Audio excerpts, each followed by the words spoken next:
next time you meet me in Gate City. Oh, Cody Pope. I know Cody Pope. Our friend is Cody, and we not having a good day. Smack dab in the middle of all that. That was beautifully said, and I love that you said when you have a microphone in hand. And we were able to do it. About just showing up.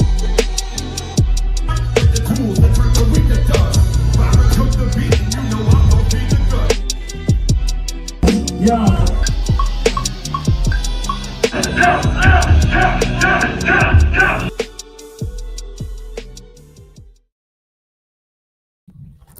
What up, world? Welcome back to Cody Central.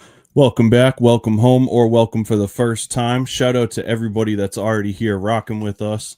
Appreciate you guys coming in for a special one tonight. I also want to say apologies for the last 2 weeks episodes. 2 weeks ago, we were scheduled with an interview guest, and they had something come up literally like an hour before we had to record. So that's why he had to cancel. So that one was kind of a brief one. And believe it or not, I had an interview guest scheduled for the next week, and that person had something come up and had to cancel. So I just had nothing prepped for that episode. So that's why the last 2 weeks were a little wonky, but I'm trying to get back to it. I'm trying to get my creative juices flowing again and get this thing on a consistent train. So thank you to everybody that tuned in tonight. It's dope to see so many people already here. Big shout out to everybody that's watching from YouTube. Please make sure you like and subscribe to the channel. We're trying to hit that 500 subscriber mark. We're close to being halfway there right now. Big shout out to everybody that's watching on Facebook Live as well. Hopefully you like the Cody Pope page, like Hellhound Publishing. Do us a favor and share this to your feed real quick. Let's try and get some more new faces in here rocking with us. And welcome back.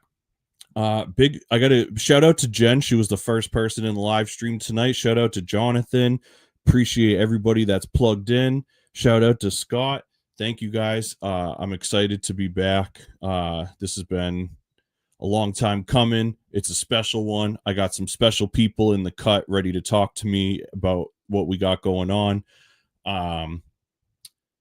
So what we're going to get into tonight is Hellhound for the Holidays 2025.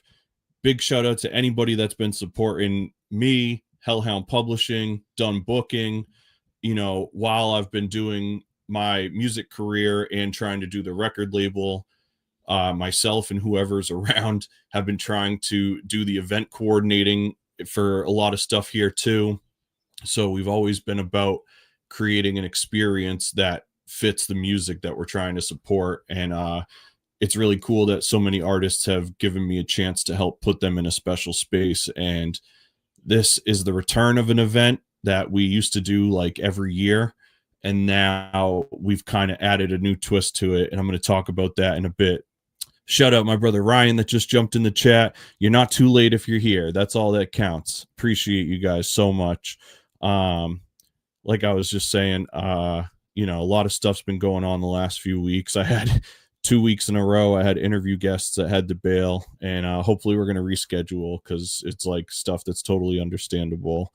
We got a lot of stuff to get into. I don't want to take up too much time. Real quick, I do just want to play this clip for you guys. Anybody that has a brand, a company, an artist with a new project coming out, a promoter trying to promote a show, you might have your own podcast, whatever the case is, really, really affordable way to get yourself promoted is by sponsoring the show. I will literally make a video commercial and plug it into the podcast that we play for a number of weeks to promote whatever you got going on. And here's a little bit about how you can get involved in that. Okay, so the first thing you're going to do is go to hellhoundpublishing.com. Go to the menu, go find Cody Central, our show. Then you're going to scroll down and you're going to see a bunch of different donation options. Each one will have some really cool stuff that you get. Go to checkout, tell me what you want me to promote, cash out, simple as that.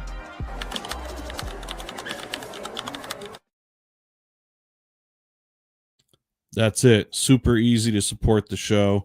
helps me keep this thing going. Appreciate all of you guys. That's right. Ryan said, hit that like button, chat. He knows the drill. Make sure you guys hit that like, drop a comment, share, all that stuff. Appreciate that so much. I'm going to talk about two things real quick, and then I'm going to bring in the homies. I'm going to skip the section. I'm going to skip music of the week, movie of the week. We'll talk in the show run. It's almost the end of the year, so the show that we're talking about tonight is a big deal. You guys know what's up. So let's just get into it. But two random things I want to talk about. You guys know that I've been a lifelong punk rock and hardcore kid, and that music definitely got me into music at a young age, helped me be in bands and go on tour and teach me about community and having a moral compass and all this stuff. So much of this stuff that I like experience and see in the world today, a lot of my worldview was shaped because of the people I met through hardcore and punk rock. And so Hellhound for the Holidays, the show that we're going to be talking about tonight, what we did to switch it up this year, because we've done the show before in years past, and it's typically like just a celebration for anybody that rocks with our community, and it's like a show and a get together. But I wanted to do something different this year, because you don't always know how many of these things that we're going to get to do. So this year, when I was able to lock in a venue and get everything secured, I knew right away that I wanted to implement a toy drive. And so that's what we did. So the show this year, when you come in, if you bring a brand new unwrapped toy, you'll get discounted admission to come in and see this crazy lineup of beat makers, DJs, rappers, a live band, all sorts of stuff. And we're going to make sure that all those toys are going to get donated to families in need for the holidays. And I really liked this idea, but it's not wholly my idea. It was really inspired by this yearly festival. It's been going on for a long time now. It's called For the Children. It's a hardcore and punk rock festival that started out on the West Coast, and now they do multiple of them. But it's the same premise. You have to bring a brand new toy for donation to get into the show. And it's typically a weekend of some of the most crazy lineups of hardcore and punk rock that you can put together. And so this year was none the lesser, and they were actually doing it at Big Night Live, which, if you know, is like the small room at the TD Garden. So there was like 2,000 or 3,000 people there at this show, and they did it for 2 days in a row. Each day the lineup was unreal, but one of the highlights of it, I didn't get to go, unfortunately, but much like the way people follow sports online, I was looking for clips and following videos of people that got to go, because it was sold out. One of the most iconic New England hardcore bands of all time, Blood for Blood, did a surprise reunion set that was announced that day for people that had already got tickets. And so they played like the co-headlining slot. Unreal if you are like a New England hardcore fan. And then today, the Monday after the festival is done, they announced that they're back as a band. They announced that they have a new record deal, and they released a new single. And so this is just like decades in the making, and they just sound phenomenal. So that was a huge highlight, really inspiring thing. Just wanted to bring that up because it kind of tied into the whole For the Children thing. Not only did they accumulate like 2,000 something toys for donation now, but the show itself was unreal. The footage, if you watch it on YouTube or wherever, it's just phenomenal. Haywire brought out Dickie Barrett from the Mighty Mighty Boss Tones, and they did a Boss Tones cover live.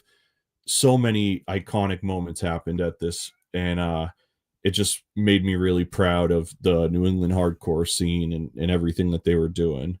And so with that said, let's get into Hellhound for the Holidays and New England music in general, and just hanging out and having a good time.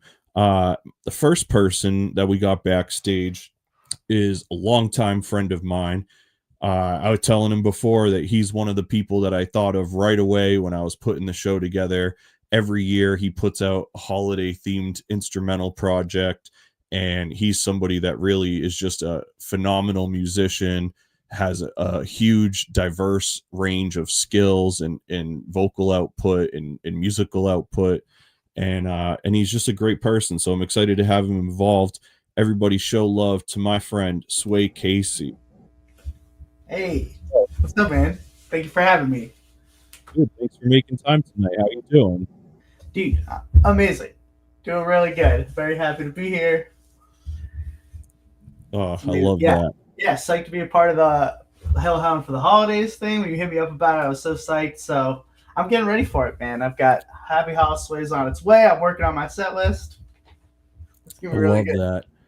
So let me ask you about that real quick, just to jump this thing off. So, so like I was just telling everybody, like when I was putting this lineup together, you were one of the first people I thought of, and the Happy Holidays is exactly why. And so for anybody in the chat that doesn't know, can you explain what the series is briefly, and then how you were inspired to start doing that?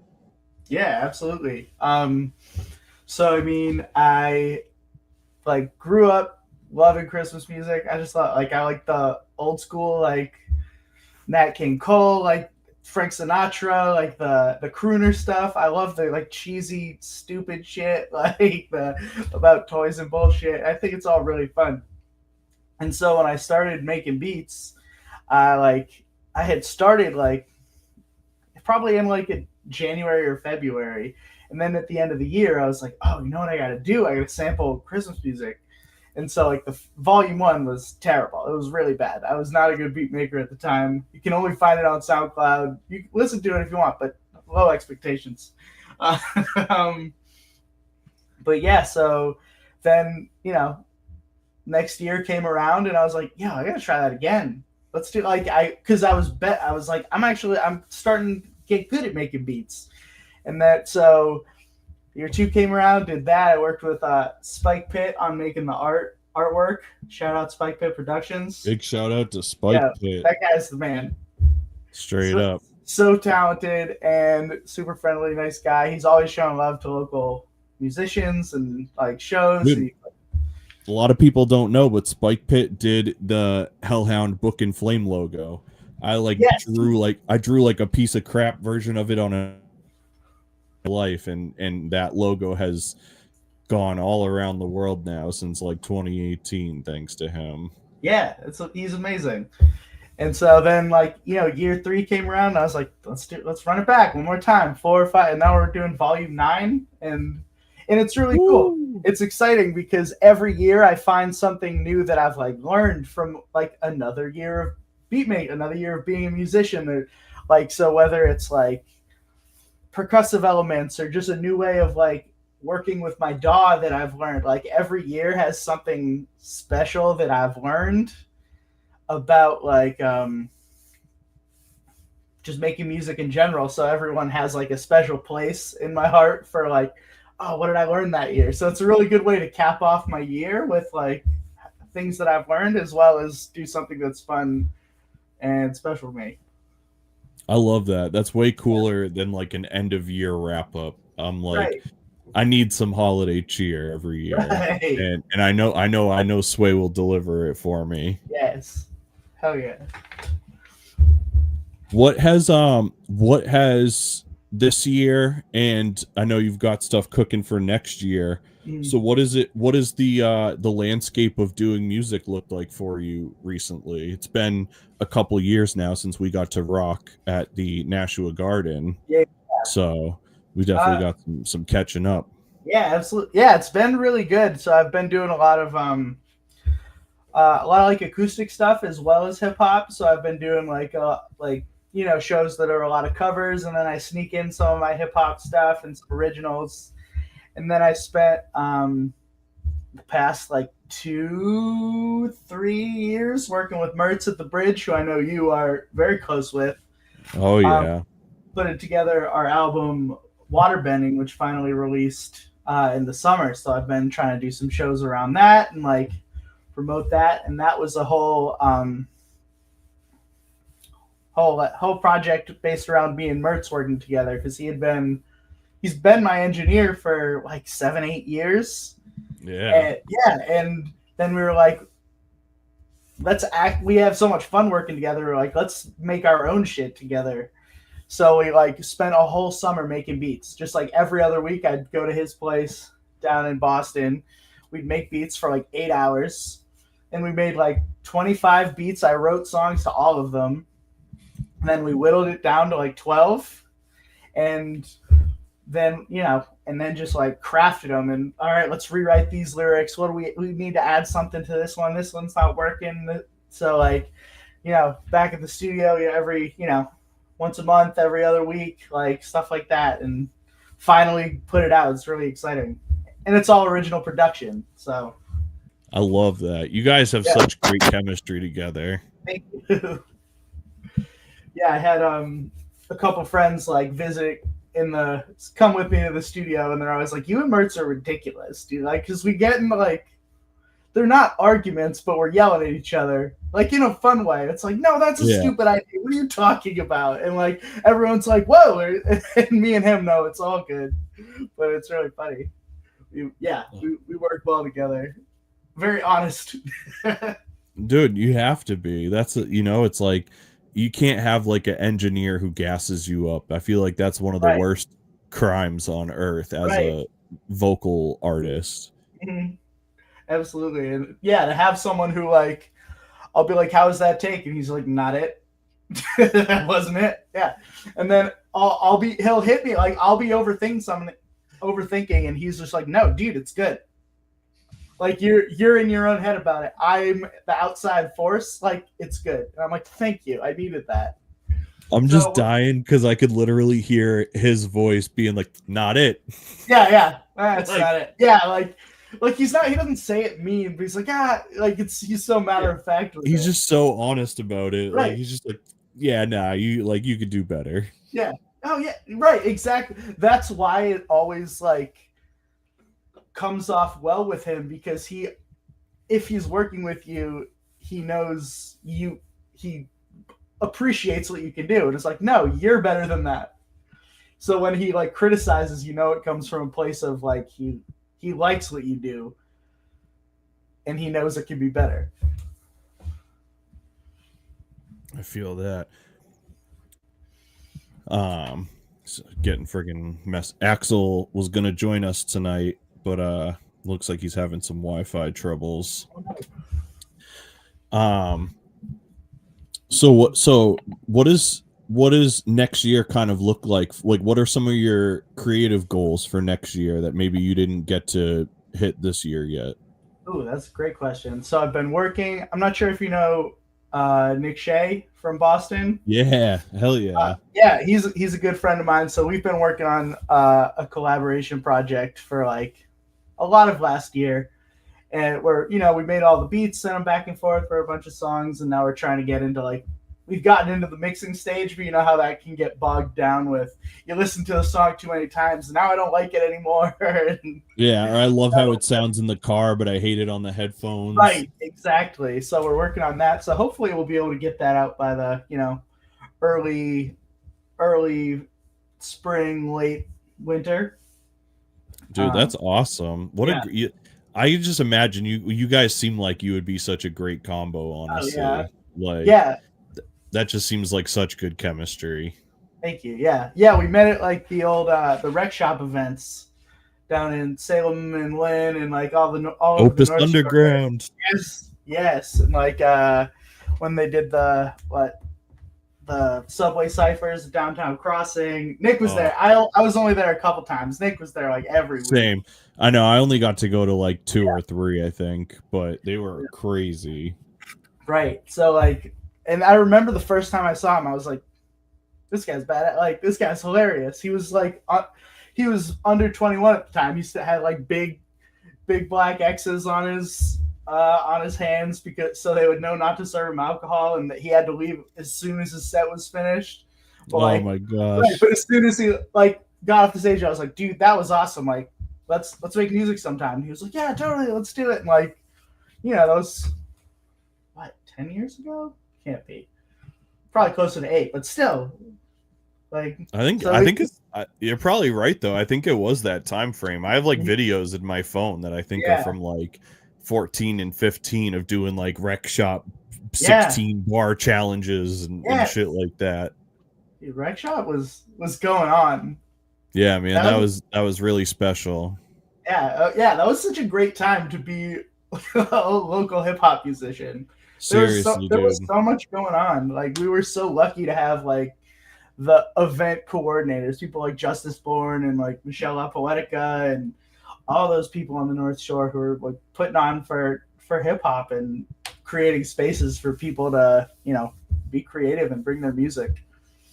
Dude, that was like the time. I always like talk about it too. That was such like, in terms of being like a working artist, if you will, that New England circuit was like the best because for like a week to 2 weeks, you had a show every night because it was like Sunday you'd go to Mind Spray one night, and then you'd go to Monday of the Mines in Portland, and then Wednesday you would go to do the rec shop, and Thursday you would go to do something in like Lynn or something. Right. Even Mertz did a thing in Vermont for a while. Yeah, they were doing Thursdays in Burlington. Dude, and that's still going, but they also had, I have the sticker for it back here, sound effects. They were doing a thing at like an art space up there. I think it was like him and Mr. Burns and some other people. Mr. Burns always had stuff going on too. Yes. And then the next Sunday you had rap night because rap night was every week. Right. So it was like, you just had this plethora of shows you could drive to in like a 2 to 3 hour span. And it was like you were reaching new people all the time. It was like people don't understand how crazy of like a seed that was to start like cultivating so much of this like rap shit. Yeah, it was beautiful, and it was like such a great way to make connections and just remember how many talented people exist around you. Like, I feel like sometimes it gets so easy to kind of be in your bubble and not like, you listen to the music, that you see on Instagram, like all the famous, labels drop XYZ. And then you could go to this and you're like, man, there's incredible musicians literally everywhere. Every town in the US, there is someone who's either like making the illest beats or is a nasty rapper or is like ripping up on the guitar or a great band, like everywhere.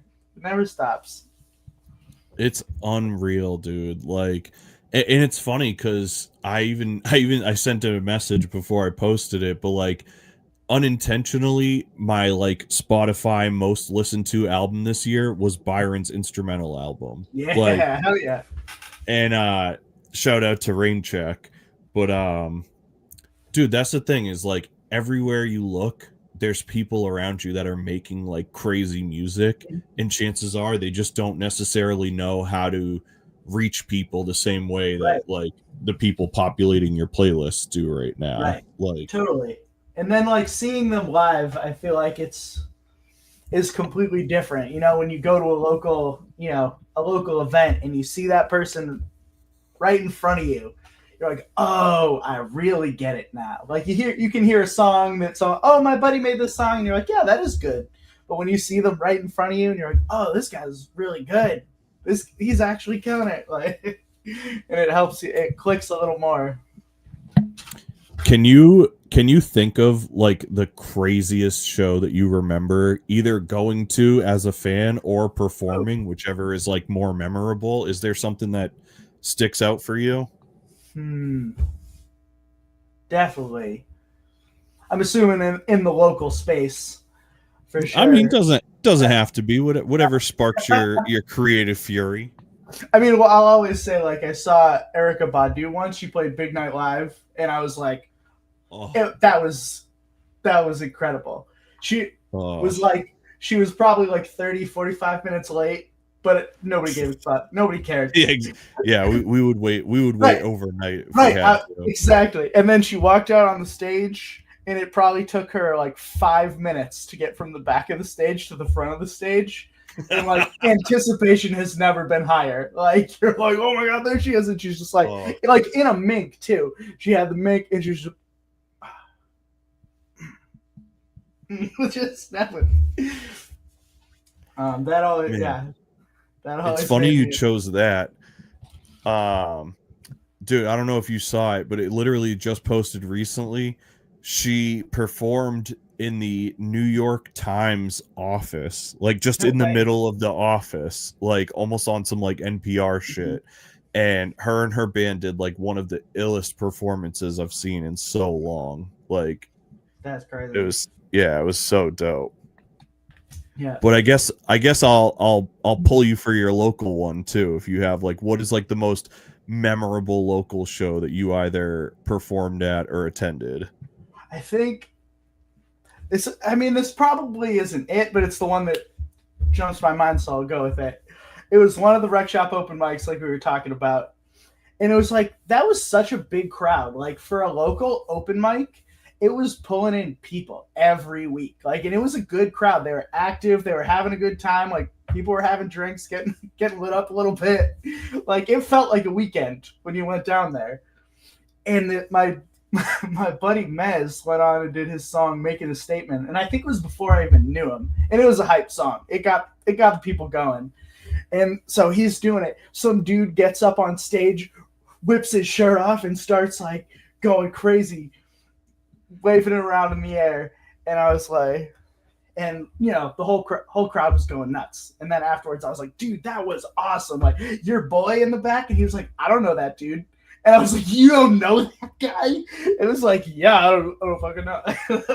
That's wild. Will forever be one of my like top tier concert memories. Oh, dude, that is so good. That really was such a crazy time. What about you on the local side? Damn, that's a crazy one. So I think I would have to say one of the craziest shows that I remember happening. So like I was saying before, I grew up going to a lot of like punk and hardcore shows. Yeah. So I was really lucky to get introduced to live music. Like I started going to shows at like 12 and 13. Mm-hmm. And I was like going to these like VFW punk shows and shit, like, and eventually like going to hardcore shows. And one of the like early, so I wish I could remember the year, but anybody from like the area would probably remember. But there's a band that's still active today. They just celebrated like 25 years. They're called Terror. Terror is like a huge hardcore band, but they've kind of like crossed over into like playing with like metal bands or playing with like a big pop fest. So like they're very like diverse, you know, like big, kind of like if you're familiar with Turnstile, not like musically, but just the way that Turnstile was like a basement hardcore band that now like opens for Blink-182 and shit like that. Oh, cool.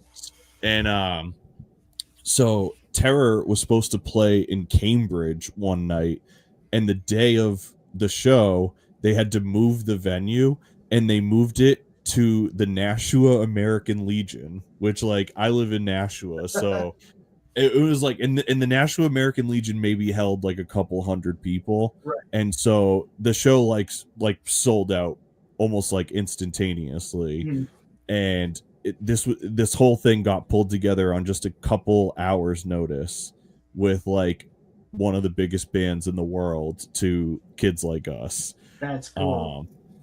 Yeah, that was one of the most like like there's a lot of shows that I'll like remember forever, but that was a moment that it was like, man, like the whole community like rally, you know, like getting a show that was already sold in Boston and getting all those people to drive up to southern New Hampshire on hours notice, like that was just a feat in and of itself. Right. And so like I'll never forget that. That was just like an unreal day. Yeah, that's amazing. That's like, yeah, that's the cool thing about hardcore too, is even recently there's a Boston hardcore band called Haywire that is like blown up, and like they just opened for Dropkick Murphys in Europe and done like really big stuff. And one of the things that they did this summer was they put together an event called the Back to School Jam, and it was under the bridge, you know, the skate park under the bridge in Boston. Yeah. They threw this crazy show, and it was like a back to school jam. So like everybody had to donate like backpacks and school supplies and stuff like that. And they literally had like 2,000 people under the bridge at the skate park just for this show. And it was like all to just donate stuff to like the school systems nearby that like needed school supplies and shit like that. And it was crazy because these dudes are like, a lot of them are like younger than us even, and they're just taking initiative to do shit that matters. And it's like, it's really cool to see like people leverage their like social influence to do shit that's going to have like a net positive outcome. Yeah, that's the goal, man. And that's exactly what we're doing here. Hellhound for the holidays. Yeah. Baby. And that's what it is, dude. And that's why I try to give all these people their due credit, because it's like, you know, like I said, like we've done Hellhound for the holidays in years past, but it was typically just like a show, like a get together for people that we were friends with, artists that we played with during the year, whatever the case, just like a celebrational thing. And something hit me this year that was just like, I got to do shit that like matters and like has an impact. Like if I'm only out creating positive for like me and the people like directly around me, it's not gonna go out far enough to matter. And so if I like want the art that I'm doing to matter as well, I need to like balance that out karmically, maybe with things that are like good for the world. And so it was like, all right, rather than just doing a show for the sake of doing a show, like it's like I'm going to put the same amount of work in, and now we're going to get people to donate all this stuff that we can make sure like gets to families that like we're going to have a shitty holiday this year. Right. And now they can like surprise their families and do, and it's like, it's a small step towards learning how to do bigger things. But it's like, you know, we're playing the place is awesome. Shout out to the Spot in Nashua, New Hampshire. But it's, you know, it's like 100 cap room, if even. And so it's like, man, think about what we could do if we had 50 to 100 presents donated. Like that's gonna change a lot of people's holidays, even on a small scale. And that's just gonna give us leverage to do it again next year and try and, you know, figure out how to do exactly. That's and amazing. even as the years gone on, I've seen other like people in events and stuff doing like food drives and clothing drives and stuff like that. And it's like, I don't know why the thought never clicked, where it's like it doesn't take anything extra other than like labor and effort, you know what I mean? But it's like, if people are willing to donate shit, like why not make your thing have some sort of like positive outcome? So it's like, absolutely, you know, I don't want to like come off like I'm like, you know, morally superior or whatever, or like I like woke up with a conscience. But I don't know, I just thought that like if I'm scaling back what I do in life to make the things better, then why not put some like intentionality into it too? No, that's amazing. That's beautiful. Thank you for your hard work. We appreciate it. Thank you, man. It's like that's the thing, is it takes a great lineup to do something like this. You know what I mean? Like if it was just me on the bill, like I've done shows that are just me performing, and like it's cool, like people that love me like come out and rock with me. But to like make an impact in a greater way on a community, you really need like a show that's going to draw people in the whole time. And I feel really lucky that everybody involved, I think it's like really dope. Like if you just walked in the room at any point during this night, you're going to see something really dope and really unique that I don't think you would just catch at every show. Right. Yeah, that's well done. It's going to be a good show. That's for sure. Yeah. I was already excited about it. I'm more excited. I'll tell you that. Hell yeah. Oh, it's gonna be. I think it's gonna be really dope. figuring out a lot along the way. Got some special surprises in store for it, but I think it'll be cool. So shout out to Fee the Evolutionist out here. Fee says it's going to be a fun time. You can catch Fee rocking that night. We got such a cool lineup for this thing. And there's even some guests that we like had billed after the fact, which I'll kind of explain in a second here. Let me just pull up this lineup here real quick so I can talk to the people. We put together like a really, I would like to say it's like an eclectic show, in the sense of it's not just like a traditional hip hop rippity rap kind of thing. Mm-hmm. So the first artist that we have on that night, his name is Feature Cast, and he is a like a hip hop and electronic influenced artist from Nashua, and he is a good friend of Mike, who is the healer, who is the DJ that's on after him, and is also the owner of the spot. Oh, nice.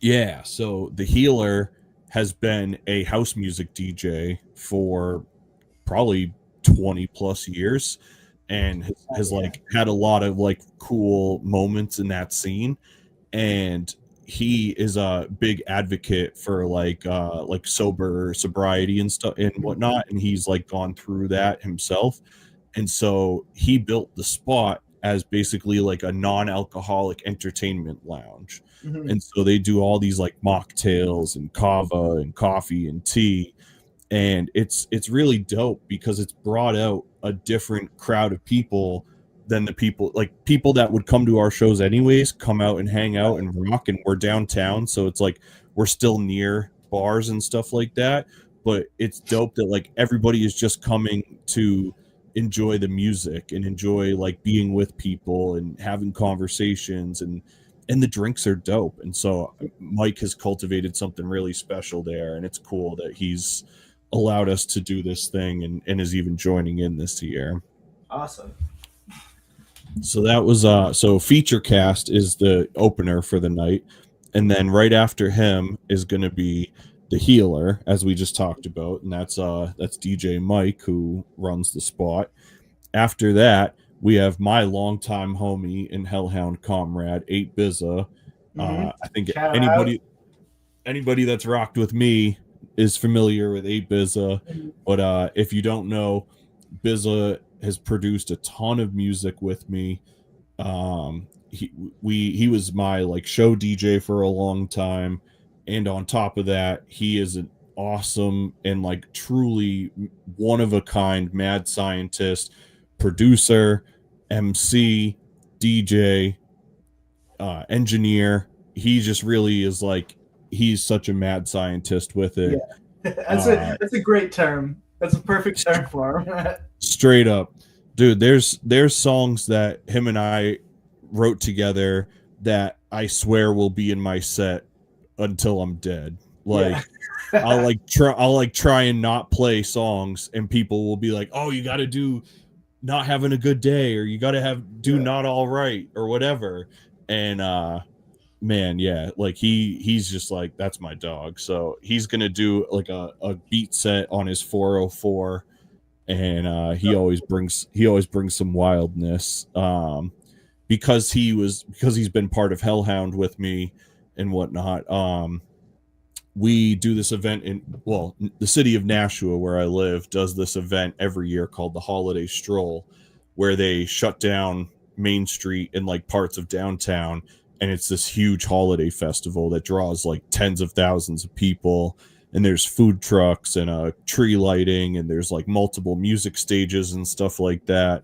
So not this past one I did by myself, but last year in 2024, the city actually gave us our own stage, and so we had like the Gate City hip hop stage, and so we curated like the whole evening of music for that street, basically. Oh, nice. And yeah, and so we had, obviously, but we had a bunch of producers on the label, So all the producers basically had like holiday samples in their drum machines and played sets like sampling holiday stuff and playing some of their catalog. And then Byron and I closed it off. It was awesome. We brought our homie Pat, who dressed up as Santa Claus, and we had hip hop Santa. And so everybody could come and get free photos with Santa. Our boy Danny, shout out to Danny Dimes, he came and helped us with the camera work. So we had a Polaroid camera, so like families could come up, take a picture with hip hop Santa, get a Polaroid and take it with them. It was really cool, and hopefully we'll get to do something like that again. I was trying to have Santa come to Hellhound for the holidays, but he hasn't answered any of my letters, so we'll have to see. We'll have to see if he decides to so pop busy in. this time of year. So busy. I know. Yeah, workload's crazy, despite the fact that we have online shopping. Right. No, online shopping's a myth. That's just how they get you off the set. That's for real. So then after Bizza is gonna be Byron G, who we just discussed. Ill producer, huge part of Hellhound Publishing. Him and I have a dope catalog together. That's my dog. He's gonna do an instrumental set, and maybe he'll do some raps. It seems like he's been kicking some rhymes lately, so we'll see if he busts some rhymes out there too. And big shout out to him. So then after him is gonna be the one and only Sway Casey. Let's go. Who I'm super excited about. And after Sway Casey, we got Fee the Evolutionist. If you guys have rocked with a Dumb Booking Show or some of my records, you probably know Fee. Big shout out to Fee. Fee has been a part of the independent hip hop scene for a long time now, and has really put out some dope joints with some of the artists' biggest, some of the culture's biggest impact. You know, like he has songs with Ed O.G. and all sorts of stuff. He has a record. It's really cool. I wish he should jump in and tell this story, but the short version of it is Fee is part of a group from like the 80s and 90s called Excalibur. They were a trio and a duo at different times, but they were a group that was kind of like really early in like the Lowell like hip hop area, and they ended up amassing like a lot of big like opportunities and stuff like that. And so basically in Rhode Island there's like a hip hop history archive, like I guess like a museum, and they have like an Excalibur vinyl in the archive there, and they like sent Fee like a picture of it and stuff. It's really dope. And so it's cool to have him come and rock with us when he's like been a part of those kind of like cultural moments and shit. So big shout out to Fee. And then I'll be rocking after Fee. And then closing things out, I'm super excited. We got the group We May Be Cousins. If anybody in the chat is familiar with the Joe Grizzly fam, it's Showtime and Yo Daddy Doe from Joe Grizzly, and they have a live band that backs them up of like really, really dope musicians. And it's just the energy that's like unreal, super hype, super like you just like feel it in your chest. It's really, really dope.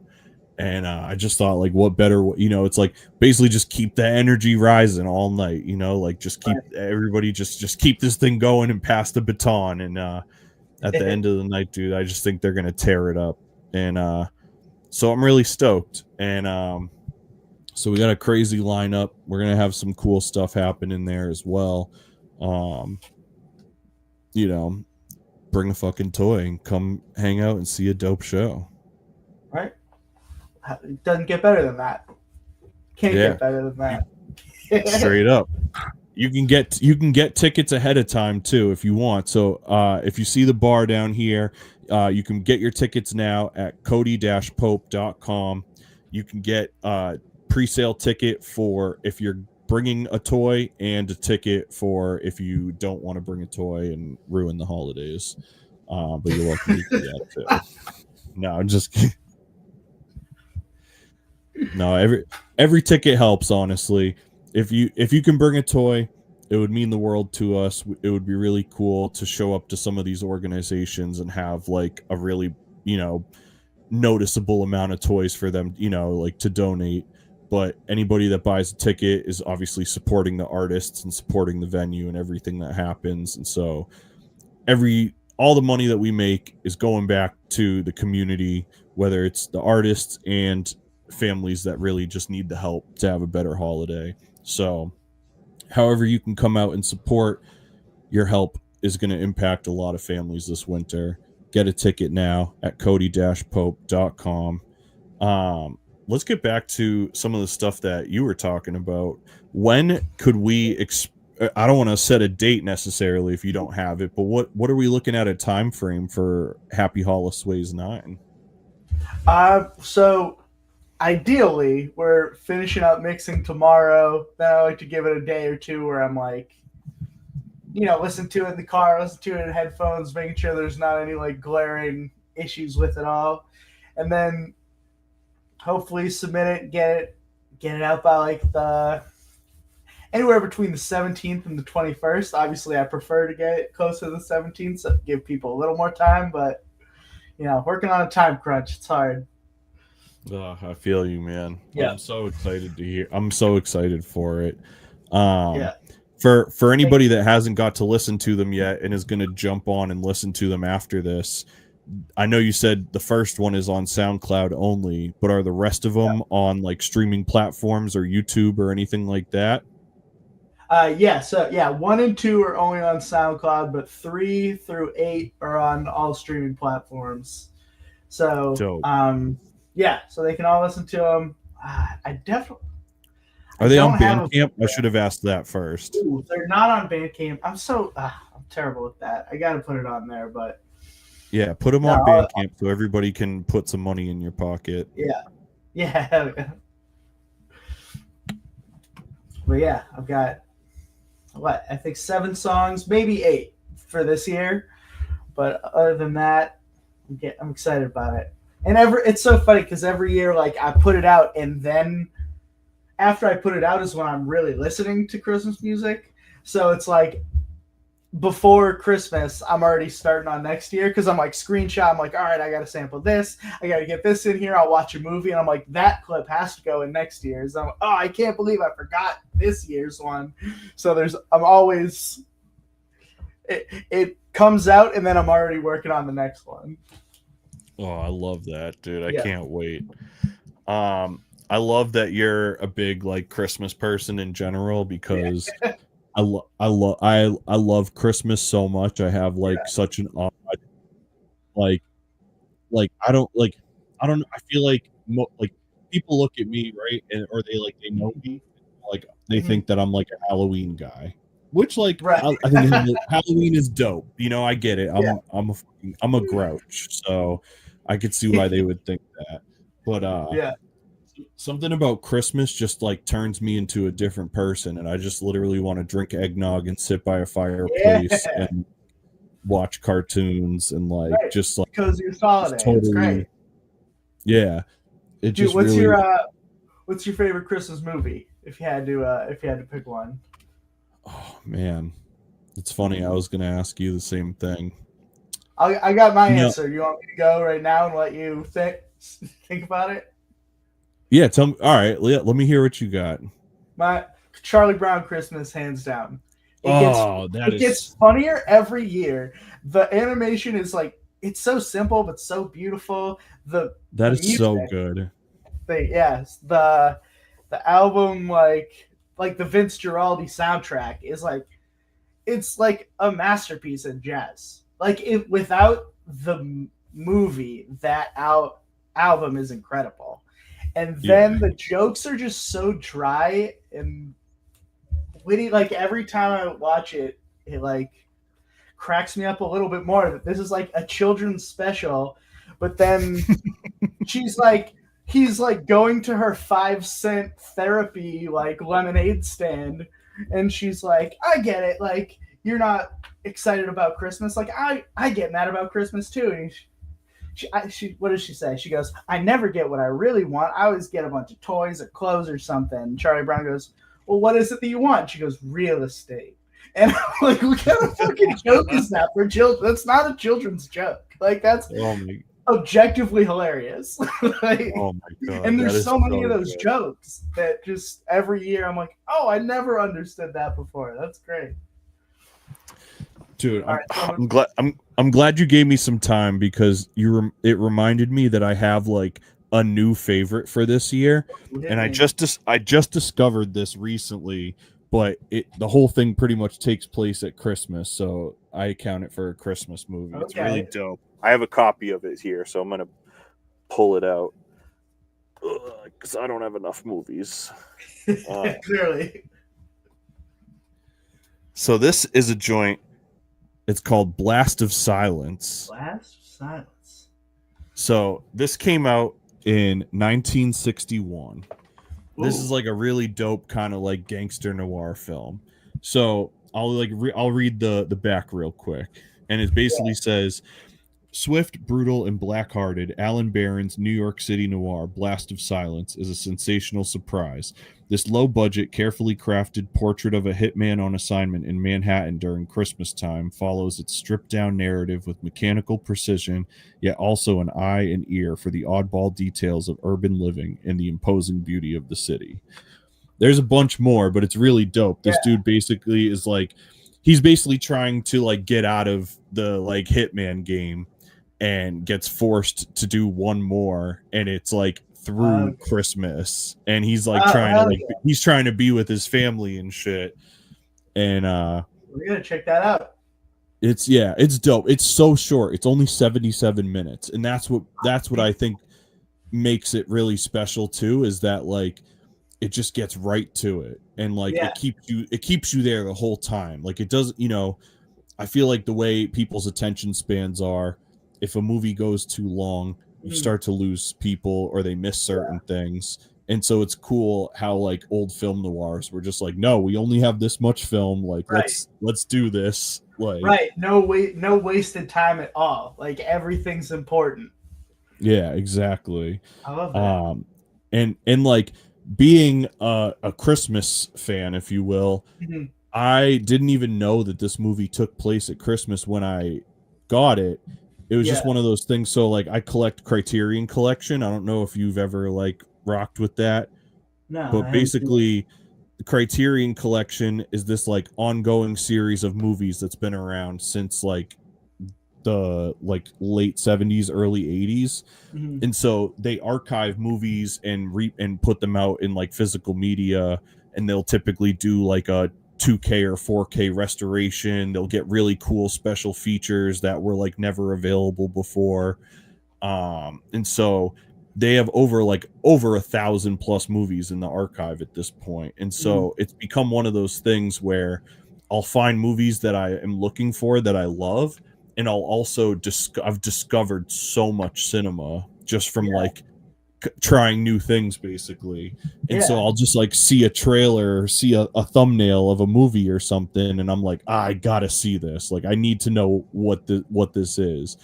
And I've discovered like some of my favorite shit over the last like 5-10 years now through Criterion. Oh, that's awesome. Oh, shout out my dog A-Bizza just jumped in the chat. Appreciate you. You'll have to go back and listen to my high praise of you from before. Big time. Hold on, I think we need a few minutes ago in the chat we had Die Hard mentioned as a Christmas movie. I know this is a topic of great, what do we call it, controversy. Yep. Is it Christmas movie or not? I say no. I say it's a movie that happens around Christmas, but it's not a Christmas movie because it's not central to the theme, in my opinion. Ooh, where do you live on it? That's fair. You're not wrong. Right. This is tough because I hate to be on the wrong side of history. Like,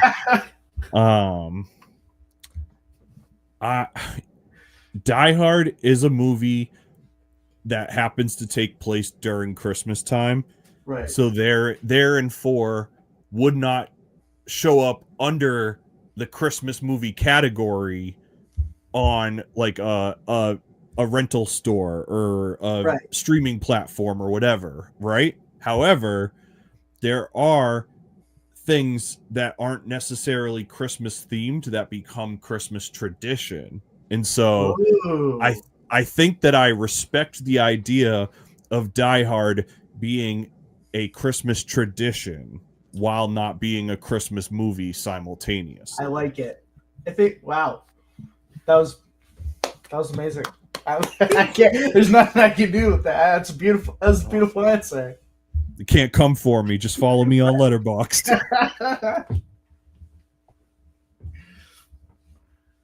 Hell yeah.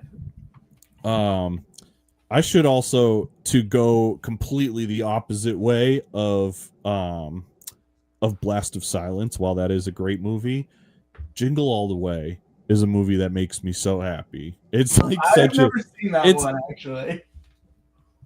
Is that the one? That's not. Is that Arnold Schwarzenegger? Oh yeah, dude. He's got. Is it good? Do I have to watch it? Yeah, dude, it's so good. It's so it's like stupid, but it's awesome. Right. Like the two are not mutually exclusive. Exactly. Like I could get crucified for saying this, but I enjoy watching Jingle All the Way more than like National Lampoon's Christmas Vacation or something. Ooh, okay. Christmas Vacation I could watch like once a year and it like takes a lot out of me. Like I couldn't go back and rewatch it, but like I could probably watch Jingle All the Way a couple times a year. Okay. All right. That's an important distinction, like rewatchability. Yeah, it's not necessarily it's not qualitative as much as it is personal enjoyment. Right. I think that's more than fair. That's like, I think about like, I was actually talking to a buddy about it the other day. Like, I don't know what. So, Aquemini Outcast album, an incredible album, one of my all-time favorites, but it's also, I can't listen to it on a daily basis. It's a lot. Totally. Like, it's so, you're right. It's so intricate and big and masterful. But it's like, okay, I can't like wake up and like, all right, let's get to work. Like, let's turn on the Aquemini album. Like, so it's like that. And when things play different roles when it comes to art, like it needs some things just need to be fun and rewatchable and good and bring a good vibe. Straight up.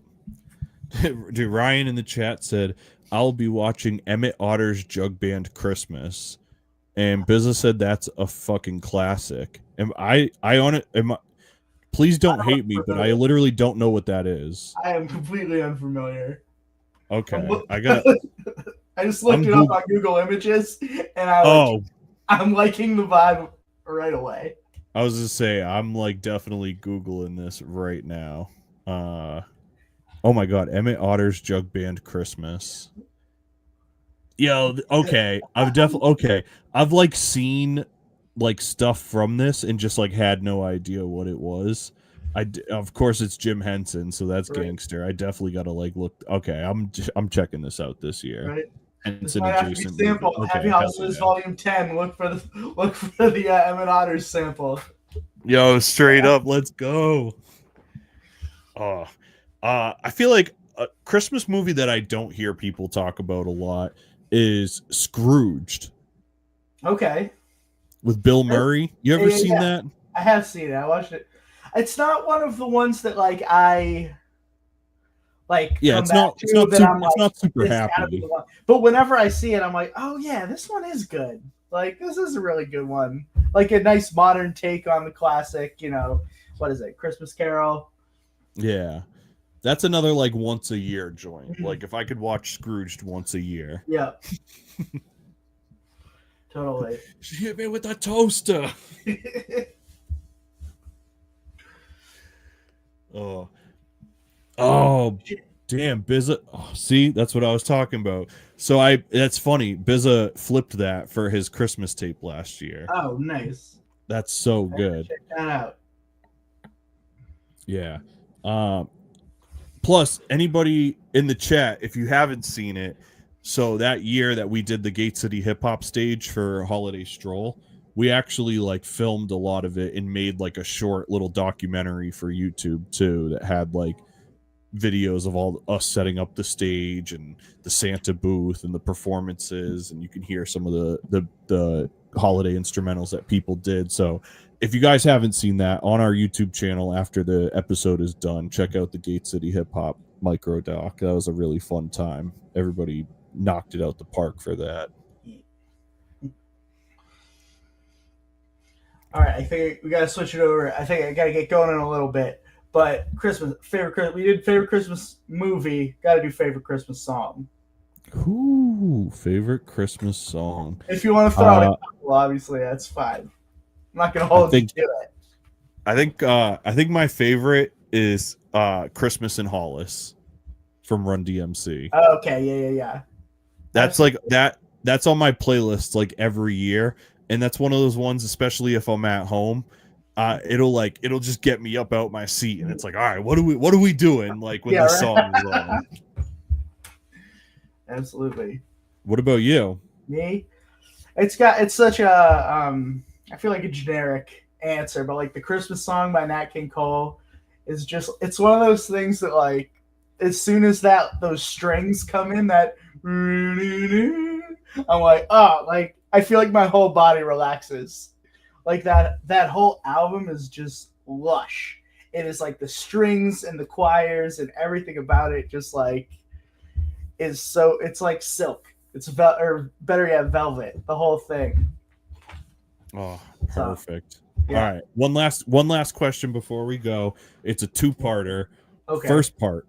Eggnog, yes or no? Oh, yes. Big yes. Oh. I'm at the age where I have to have like the Tums on deck afterwards. but big yes. All right.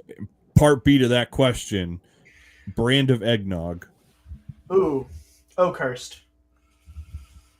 Oakhurst. Okay. Yeah, right. That's funny. I have Oakhurst in my fridge right now because that was what was available at the store. Sure. But I gotta be honest, the acceptable answer would have been Hood Golden Eggnog. I even thought, because it's the label is beautiful. That burgundy with the gold trim is not gonna, like, they both went through my head and I just shot. You know, I probably wouldn't be able to tell the difference in a blind taste test, but you know what? I'm gonna stick to my answer, Oakhurst, but I respect it. I respect Hood. Hell yeah. Oh man, thank you so much for joining me tonight, dude. This was so of course. Yeah, thank you for having me. This was great, and I'm so excited for the show. This has made me even more excited. I can't wait to like really get my set list tuned out. I'm gonna practice all week after work, and like I'll be ready.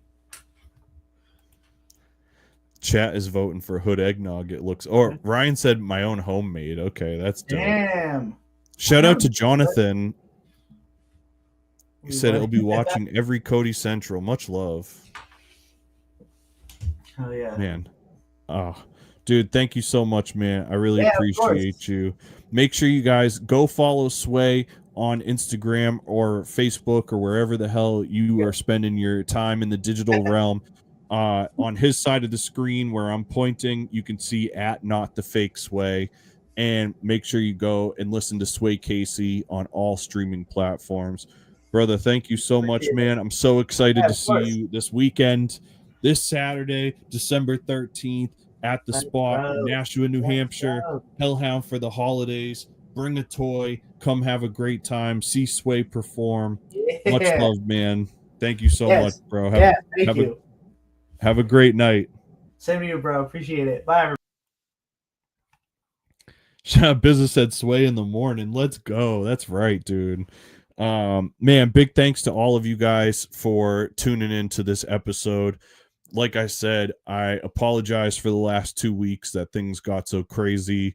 2 weeks in a row, I had guests that had to bail at the last minute, and so we did a short episode 2 weeks ago, and then last week I just decided to scrap it, and I'm really excited to get back to it. I've got some other podcasts that are going to be coming out too. Anybody that's been following the channel for a while, if you remember, I was doing Hellhound Film Club, and so we did audio only Hellhound Film Club that we did, like, it was like more of a roundtable discussion. We had a couple of those episodes that you can still listen to on streaming platforms, but and then I wasn't able to keep it up. Years later, I came back to it this past year, and I was doing a like YouTube version, so you can check those out on our channel. I have a couple episodes there, and I was making more of like a me talking to the camera documentary style show, and I wasn't able to really keep up with that because it took a lot of work to make those episodes, and doing that and Cody Central and everything else, it just kind of fell by the wayside. But as you guys can tell or see, I really love movies, and they're such a big part of my life and a big influence on my art. And so I'm trying to bring back Hellhound Film Club for next year, and we have a new format that we're working on. I have all these movies planned out for the year. I'm going to get people to watch them with me. We're going to talk about them. It's going to be really fun, and I'm excited to bring that to you guys as well. So I'm going to try and keep this train going. As you guys know, it's Hellhound Till I'm Underground. Thank you guys for the love and support. Appreciate everybody that tuned in tonight. Make sure that you like, make sure that you share, make sure that you comment, make sure that you subscribe. All of that stuff really helps. We're trying to hit 500 subscribers on YouTube, so if you got a YouTube account, make sure you follow us over there. Yo, big thank you to everybody that's in the comments. Appreciate you guys all so much. Hellhound Till I'm Underground. I'm signing out. We will be back next week. All right, I know I just said I was signing out, but let me just let you guys know what's happening next week so that you don't think I'm bullshitting you and disappear for 2 weeks again. I'm going to try to avoid doing that. So next week's episode of the show is sorry, I'm trying. I had a bunch of these episodes planned like months ago. So all right. Next week I actually can't announce yet. I will announce that as soon as I have my confirmation. The week after that, however, we're going to be doing the holiday movie marathon. So we're going to have a bunch of people, and we're going to be talking about holiday movies. And then the week after that, I'm really excited to have my friend Steve Kalogeropoulos, who you might have saw on one of our other episodes a while back. We did an episode that was talking about some of our favorite releases that had come out so far. So I'm bringing him back for a proper episode, and we're going to talk about all of our favorite releases from 2025.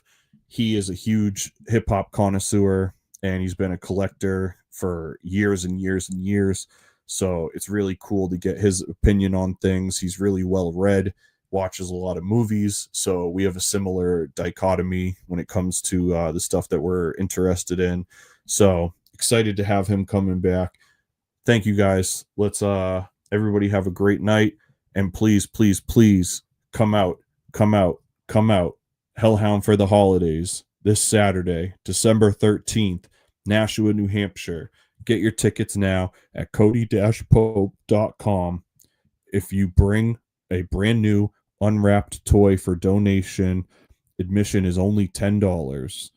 If you do not have a toy that you can donate, admission is $20. And all of that is going to support the artists and the community. Thank you, guys. Much love. Good night, everybody. Hellhound Till I'm Under.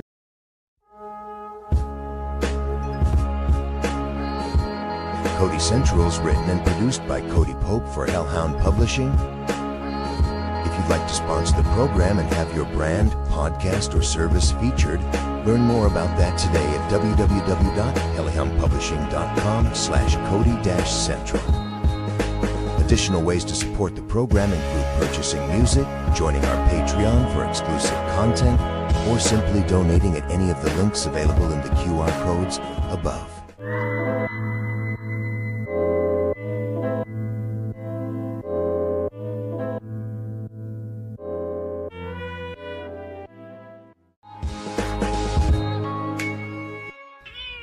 I certainly feel sorry for you.